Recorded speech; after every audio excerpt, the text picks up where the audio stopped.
Hi hello வணக்கங்க எல்லாருக்கும். எல்லாம் நல்லா இருக்கிறீங்களா? இன்றைக்கி நம்ம ரேணுகா வீட்டு சமையலில் இந்த பால் கீரை வச்சு தாங்க நம்ம சமைக்க போகிறோம்.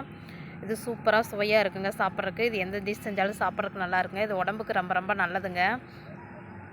இது வந்து பறித்தோம்னா நம்மளுக்கு அந்த தண்டு பகுதியிலேருந்து பால் வருங்க. பாருங்கள், நான் பறிச்சுட்டு காட்டுறேன்.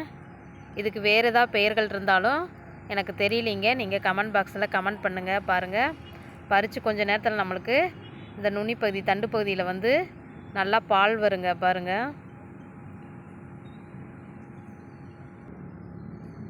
பாலூட்டும் தாய்மார்களுக்கெல்லாம் இந்த கீரை வந்து சமைச்சு கொடுத்தோம்னா பாருங்கள், பால் வந்து முத்து போல் வந்து நின்றுட்டுருக்கு பாருங்கள். இது சமைச்சு கொடுத்தோம்னா ரொம்ப ரொம்ப உடம்புக்கு வந்து நல்லது அப்படின்னு சொல்லி சொல்லுவாங்க. இது வந்து நம்ம பொரியலாகவும் பண்ணலாங்க, சாம்பார்லேயும் போடலாங்க, கூட்டு வைக்கலாங்க. நம்ம எப்படி சமைக்கிறோன்னு நினைக்கிறோமோ அப்படியெல்லாம் சமைக்கலாங்க. ரொம்ப ரொம்ப டேஸ்ட்டாக இருக்குங்க இது சாப்பிட்றதுக்கு.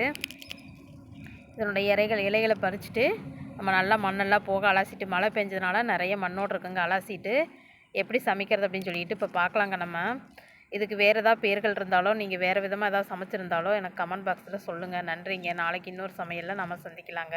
இதனோட ஃபுல் வீடியோ லிங்க் வந்து நான் இதோட கொடுக்குறேங்க. தேவைப்படுச்சுன்னா பார்த்துட்டு நீங்களும் சமைச்சு சாப்பிட்டு பாருங்கள், அந்த கீரை கிடச்சா.